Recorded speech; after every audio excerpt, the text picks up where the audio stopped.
এই সাবস্ক্রাইব করেছেন তো মাইরি এবার ঘন্টাটা বাজিয়ে দিন।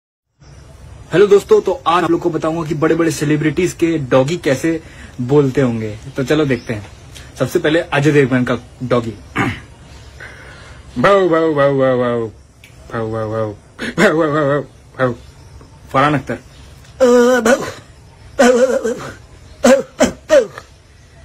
नाना पाटेकर। भाव भाव भाव भाव भाव भाव। ऋतिक रोशन। भाव भाव भाव भाव भाव। अमिताभ बच्चन सर। भाव भाव भाव भाव भाव।